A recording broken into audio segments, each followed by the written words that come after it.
geopolitics.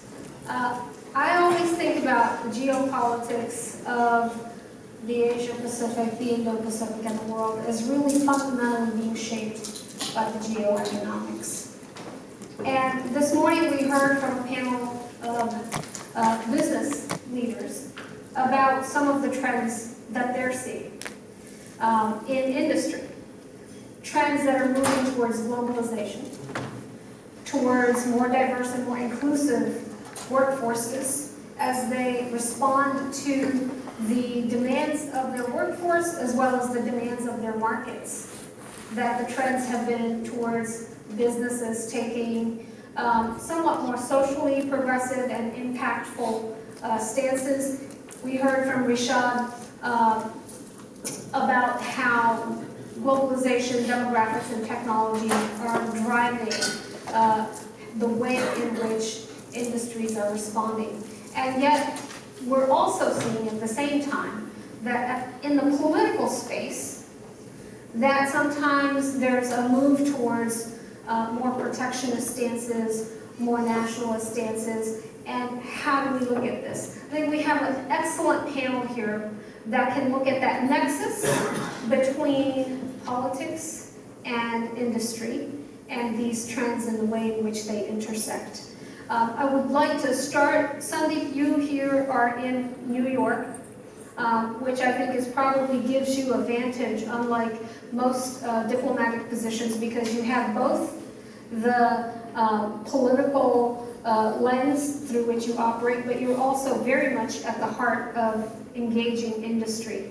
How do you look at some of these cross currents that we see, where you see industry more and more focused towards a more global approach, and yet you see some of these trade tensions that are rising? We have right now negotiations going on between the U.S. and India on resolving some of those trade issues. You see a U.S.-China trade dispute. You see, these cross currents. How do you look at this? Well, first, thank you, Diaspora, for giving me this opportunity. And I think Nisha has very nicely spelled out the contours of the discussion. I believe that sitting in New York, there are two trends. One is, of course, the globalizing forces, and of course, the other one which you mentioned. But I think the globalizing forces and the international trade and international investment, these currents are much stronger. And New York is a place where these currents play out. And of course, maybe the other forces are more at work in Washington, from where you come. But I think New York is such a global place where, at least I find that when we talk of more trade, more investments, more cross-country interactions, not only in trade and investments, but also in new areas such as education, I find that the positive currents are much stronger. And that keeps us going, and I think there is a lot of optimism. And we are not so much sitting in New York, so much infected by some of the discourse that happens in Washington. So I think Ambassador Verma will be able to tackle it better than I do. I feel that I'm so happy that this is happening in Chinatown because and the message is optimistic. Because if it was not so, then we would not have had so many trade missions from India. We would not be having so many events surrounding the UNGA. So many business events are happening, the Bloomberg Forum, the Gates Forum. When Prime Minister will be here next week, we'll have the CEOs Forum. And the response to some of our invitations is overwhelming. And we don't see that. Now people are talking of downturn and recession and all that, and declining growth. But the kind of response that we are getting is quite overwhelming. So I think I am sitting on a growth curve, and I am sitting on a crest, and I am not so much affected by what you are saying to that extent. Rich, you no longer have the burden of speaking diplomatically and can share some of the insights that you've gained both as a diplomat and today as a businessman who is helping guide investors on both the opportunities that India represents, but also kind of looking at the broader Asian space. So First of all, thank you. Thank you for punting the political questions. Let me recognize MR before we go much further. I still remember MR coming to my office about 15 years ago saying he was going to invite 100 Indian people to upstate New York in the middle of the winter. And, you know, he wanted me to say it sounded like a really good idea, and it sounded like a terrible idea.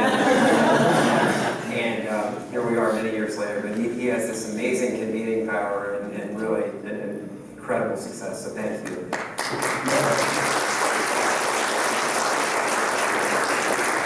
You know, when I think about trends, what's happening in the geopolitical and trade space, I think about two or three.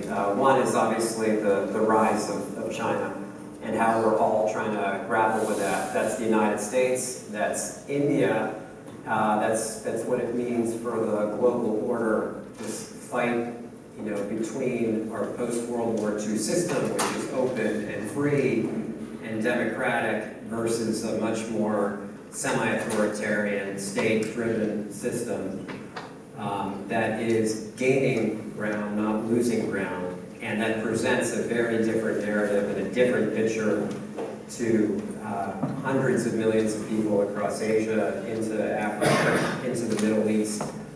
And so it is an exceptionally fierce battle for ideas, for a way of life. There's just no question about it.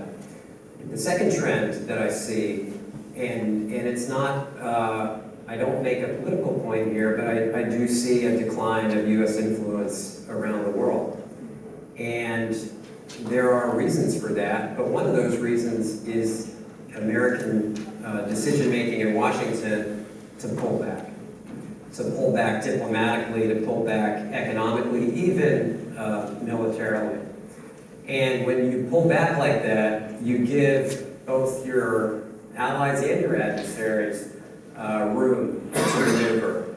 And so we're now witnessing a world in which the U.S. has decided not to use its influence. And we're seeing this play out in the relationship that we all care about, which is in the U.S.-India relationship. Now, if there is a country that's going to decide the fate of Asia in terms of which way this battle between Western ideals and more, let's say, authoritarian or regressive ideals goes, India is the linchpin in this. And there is a reason why successive administrations, Republican and Democrat, called this the most important relationship of this century, because it is the way in which India goes, and how the U.S.-India partnership in particular, that really is the fulcrum over which this thing will be decided. And I am concerned about how we've lost sight of that.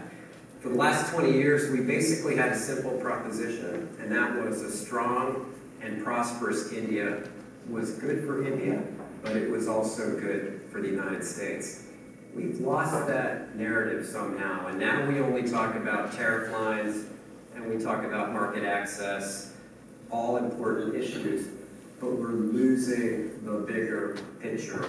And it's not going to just impact U.S.-India trade relations, it's going to impact the balance of power globally. So Rich talked a little bit about how it's moving from a deeply strategic relationship to a more transactional relationship, and what the potential long-term downsides are of that. Manoj, you've been looking at the at the UK-India relationship, and frankly looking at the US as well through your platform, India Inc. And how are you looking at this dynamic? And particularly, I mean, the UK-India relationship has been a very deep one and a very historic one. But now, as the UK is much more inwardly focused and managing with all of the forces of Brexit and what that has unleashed, how do you see this relationship panning out? And can you also comment on this transactional versus strategic? I know you've done some writing on this as well. Firstly, thank you very much, Nisha, and I'd like to echo Sandeep and Rich's adulation for MR and the team at India Diaspora. I've been threatening to come to one of your events for the last few years, and I'm here now. So thank you very much for having me here, and it's been great to meet so many of you as well. You've got to get over to the UK and set up there as well soon. I'd like to start off with what I think is a fundamental conundrum, or the irony of your question. As a world, as a people, we are now more connected, more integrated, and I guess more informed than any other time in history. And the irony is, especially if you look at the last several years, that we've become less accommodating as countries and less accommodating as people, intolerant, if I were to use a phrase of each other, than when I can remember over so many years. And to take on the point that Rich made, that yes, it seems that the world has become extremely transactional, and frankly, the last few years in the US have, I dare I say, has led the way to that situation. And I think we are missing the big picture here, and we've got to move back to where we believe, where we have shared values. And I think bringing values back into the discourse is something that is more important now than ever before. And yes, in geopolitics, there are rarely sort of binary decisions of like and dislike and good and evil. But look, fundamentally, there are certain choices that the free democratic world has to take, especially vis-a-vis the Middle East and Asia. And that is, whereas a Western democratic alliance or force, we back theocracy versus secularism, or we back totalitarianism versus democracy. And earlier on in the day, there was talk about India and the demographic dividend that India enjoys or should enjoy. But it's also the democratic dividend that India has, and whatever you may read in the papers, it's still there, very vibrant, very fresh. And so my basic starting point is that we've got to have a discourse on what values really mean in the West again. The second point is about the rules-based world order. This rules-based world order was frankly set at the end of the Second World War by a set of world powers. The question before us now is the new world or new global world order, who sets those rules, and what are those rules actually going to be? And that conundrum, coming right to the point of where we are in the UK, and please, if anybody has the answer, and I think Rich may as to what's going to happen with Brexit, then do let me know, and do let whoever the Prime Minister is next week in the UK know as well. But I think all of this melting pot of issues has led to Brexit. The UK, I call this, and I've written about this, is in a post-colonial era where it's actually trying to figure out its place in the world. It's sort of had an idea. The US isn't really helping at the moment. But I think the UK is going through a major identity crisis.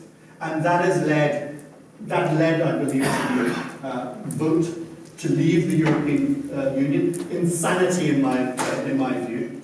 But we are where we are. And I've said this time and time again, that the UK, and I think it applies to the US as well, when we look at India, We definitely want its business, but somehow we're uncomfortable with its people, meaning the immigration and the intolerance that's coming to different cultures and so on, and I see that more so in Europe. So I'm going to leave it at that at the moment, and maybe we can sort of develop on these points later on. So I'm going to go back to a point that all of you have touched upon, and as we think about the kind of geopolitical world order shifting, the rise of China, and what that means, the desire for preserving a rules-based order. Is there an opportunity here, Sandeep, for the US and India to be thinking in a deeply strategic way in terms of what is it that helps connect the world and keep a more stable and more inclusive and a more rules-based prosperity across the world? How do you think about the role that India plays in this dynamic, and how do you think about where the US-India relationship should go? Well, I would first take on board the concerns that Ambassador Verma expressed. But I believe that that is part of the discourse, and the concerns are very valid. But I also believe that, there is this saying that you should not miss the wood for the trees, but you can't also miss, looking at the wood, you can't also miss the trees. There are lots of trees and pillars of cooperation where lots is happening. And even if we determine the relationships becoming more transactional, there are a lot of transactions also happening. And I think what we're mentioning refers to that, where we are choosing where we can cooperate, and each country is choosing the pillars of cooperation according to his or her requirements. For instance, Indo-Pacific is a good construct where both India and the US feels that there is convergence and coincidence of our interests. The rise of China also has meant that both of us work closely. And in fact, I see for me and my country opportunities even in the US-China tariff war. And I learned a new phrase last week which is known as refugee investors. I had not heard this word before. Refugee investors are investors who are looking to move from China to new countries such as India. And there is communication going on how our states are going to roll out the red carpet for refugee investors. I don't like the word perhaps, but I like the idea. And last week we had the visit of the Tamil Nadu Chief Minister to New York and to Silicon Valley, and one of the things that his team was looking at is that how the red carpet could be rolled for such investors. So what I'm trying to say is that we have, I think, enough common areas, enough on the basis of our value systems, of how we see the world as democracies, where we want to cooperate, and the Indo-Pacific is one. And then what is happening, the cooperation that we are getting in the UN. For instance, we would like to appreciate the support we got from the United States in the designation of Masood Azhar as a terrorist. Now, a lot of the things happened actually in Washington, and although the results came out from New York, but there was a great deal of cooperation between India and the United States on counter-terrorism. And also support that we got from the administration with the recent moves in Kashmir. So I think on many issues, India and US are on the same page, and a lot is happening. Even despite this trade, whatever issues on the trade, the bilateral trade is growing, and the US exports to India is growing at a faster clip than India's, and the trade deficit is reducing. And we haven't seen much of a dislocation in the trade as we have seen with respect to China. So I think there's a lot of room, and we were only skimming the surface. And I think that despite all the talk of being transactional and the US becoming protectionist and what we are hearing, I think there are many elements which will allow our relationship to grow. And one big element is our huge diaspora, and they are now leaders in industry. In fact, I just share a small anecdote. When we are drawing up the list of CEOs to meet with Prime Minister Modi, most of them are Indians. So they are asking, are you organizing a meeting of Indian CEOs or American CEOs? So it's a challenge to keep if you allow me to use the word, it's a challenge to keep the room white, you know. It's not easy. It's not easy. And we are going back and letting people know he is an Indian name, he looks Indian, but he's as American as Indian.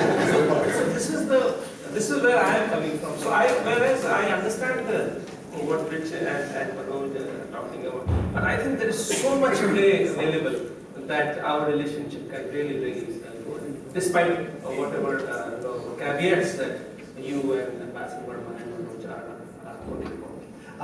I agree. There is tremendous headroom in the relationship between the US and India, and the exciting point will be the point is that the refugee investor point as well. And I think that's an area of tremendous focus that needs to be put in. Hopefully this visit gives some shape to that particular. Although the term refugee investor is likely to get me detained at the border here.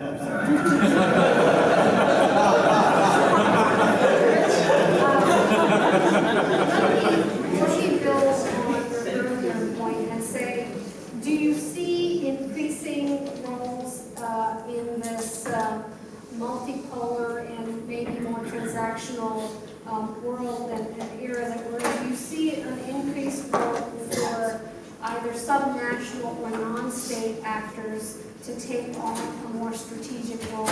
And you think about organizations like in Diaspora, which is looking not only at the U.S., but frankly at the global diaspora and how they can engage and activate. You look at India, but you also look at states like California, Texas, which are sizable economies in and of themselves, and the way in which they're playing a more significant role on the global stage. Organizations like the U.S. Chamber of Commerce, which are institutionally engaging more deeply. Do you see that as a additional or alternative means of advancing a more strategic relationships? Yes, absolutely. I think, look, we're at a moment where and I'm just going to speak for the U.S. government, where our government, and luckily I'm not in the U.S. government, so I can say whatever I like at this point. And we're just out of step. You know, we are playing small ball on very big issues. We have threatened India with sanctions because it might buy oil from Iran. We have threatened India with sanctions because it might buy a missile system from Russia.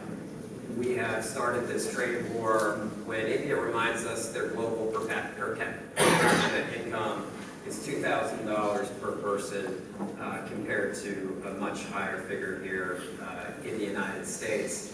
And so that does have ramifications. We've pulled out of the Paris Climate Agreement, which, if you were to ask President Obama, would not have been possible without India's leadership. So we are at risk from a government-to-government level. Now, I want to go back, and there's this great story about President Eisenhower going to India in 1959, and he's there for a very historic state visit, and he's meeting with a group of young children, and he looks out into the audience and he asks the children, he says, how old are you? The kids assembled here, and one of the kids says, I'm 9 years old. And he says, 9. And he does the math, he says, I wonder what the world will look like when you're my age. And then Eisenhower says, what year is that? He says, 2019. He says, what do you think the world will be like in 2019? I can only tell this story for a few more months. That's not that interesting. And you know what he closes with? He says, on the current pace we are on, I'm very worried. He was worried about Korea. He was worried about Vietnam.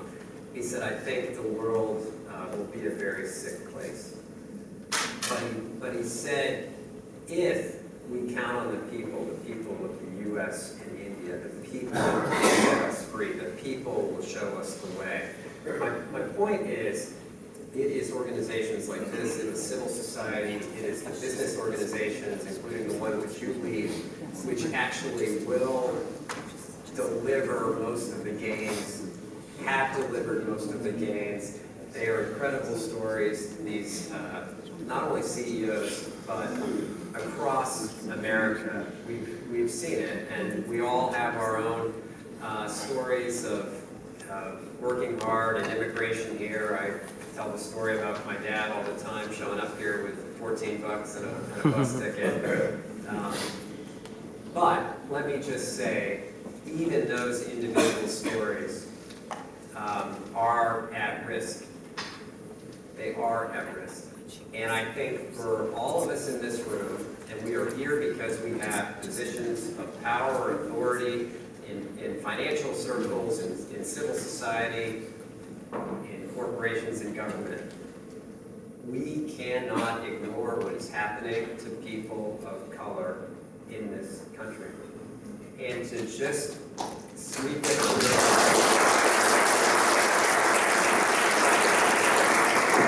We tend to think it won't happen to us, or it doesn't happen to us because somehow we're different. And if you want to believe that and live in a fictional universe, you can. I don't think you're here. You wouldn't be here if that's what you believe. You're here because you have a social calling and a social purpose. So I said it last year, I said it the year before, I'll say it again this year. Don't be silent. I don't care who you vote for, I don't care what your political party is, but do not deny what is happening to people of color, minority communities, immigrant communities. Please stand up for them for strategic reasons, for commercial reasons, but do it because it's the right thing to do.